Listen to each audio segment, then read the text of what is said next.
നമസ്കാരം. ട്രൂ ഇന്ത്യയിലേക്ക് സ്വാഗതം. പെട്ടെന്നൊരു സമയം ആകാശത്താകട്ടെ താഴ്ന്നു പറന്നു വരുന്ന ഒരു വിമാനം. അതിന് സുരക്ഷയൊരുക്കാനായി വലിയ സന്നാഹങ്ങൾ തന്നെയാണ് ദേശീയ സുരക്ഷാ ഉപദേഷ്ടാവ് അജിത് ഡോവലിന്റെ നേതൃത്വത്തിൽ നടത്തിയത്. ഏതാനും മണിക്കൂറുകൾ മാത്രമാണ് ഇന്ത്യക്ക് ബാക്കിയുണ്ടായിരുന്നത്. അതിനു മുന്നേ 2 റഫേൽ യുദ്ധവിമാനങ്ങളെ സജ്ജമാക്കി നിർത്തിയിരുന്നു. പറയുന്നത് മറ്റാരെയും കുറിച്ചല്ല, ബംഗ്ലാദേശിൽ നിന്നും കഴിഞ്ഞ ദിവസം പലായനം ചെയ്ത് ഇന്ത്യയിലേക്കെത്തിയ മുൻ പ്രധാനമന്ത്രി ഷെയ്ഖ് ഹസീനയുടെ സുരക്ഷയെ സംബന്ധിച്ചാണ്.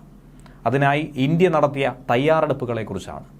കനത്ത സന്നാഹങ്ങൾ ഒരുക്കി തന്നെയാണ് ഷെയ്ഖ് ഹസീനയെ ഇന്ത്യ വരവേറ്റത്. ഷെയ്ഖ് ഹസീനയുടെ സൈനിക വിമാനം ധാക്കയിൽ നിന്നും ഇന്ത്യയെ ലക്ഷ്യമാക്കി പറന്ന ആ നിമിഷം തന്നെ, ആ വളരെ പ്രധാനപ്പെട്ട മിനിറ്റിൽ തന്നെ കൃത്യമായ നീക്കങ്ങൾ ഏകോപിപ്പിച്ചായിരുന്നു ഇന്ത്യ മുന്നോട്ട് കുതിച്ചത്. ഇന്ത്യൻ അതിർത്തി ലക്ഷ്യമാക്കി ബംഗ്ലാദേശിൽ നിന്നും താഴ്ന്നു പറന്നെത്തിയ ഈ വിമാനം 5-ാം തീയതി വൈകുന്നേരം 3 മണിയോടെയാണ് വ്യോമസേനയുടെ റഡാറിലെത്തിയത്.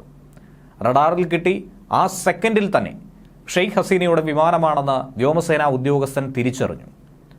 ഉടൻ തന്നെ ആകാശത്തേക്ക്, ഇന്ത്യൻ മേഖലയിലേക്ക്, വ്യോമമേഖലയിലേക്ക് കടക്കാനുള്ള അനുമതിയും ആ വിമാനത്തിന് നൽകി.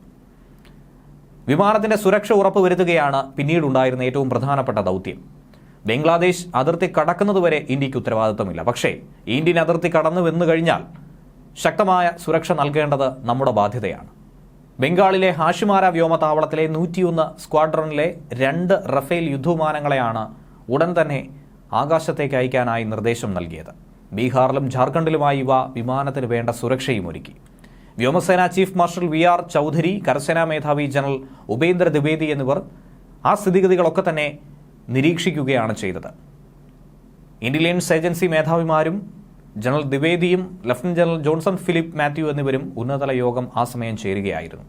വൈകുന്നേരം ഏകദേശം 5:45 ഹസീനയുടെ വിമാനം ഗാസിയാബാദിലെ ഹിൻഡൻ വിമാനത്താവളത്തിലെത്തി. അവിടെ ദേശീയ സുരക്ഷാ ഉപദേഷ്ടാവ് അജിത് ഡോവൽ അവർക്കായി കാത്തു നിൽക്കുകയായിരുന്നു. വ്യോമസേന ആസ്ഥാനത്തെത്തി ഏകദേശം 1 മണിക്കൂറോളം നേരമാണ് ഷെയ്ഖ് ഹസീനയുമായി കൂടിക്കാഴ്ച നടത്തിയത്.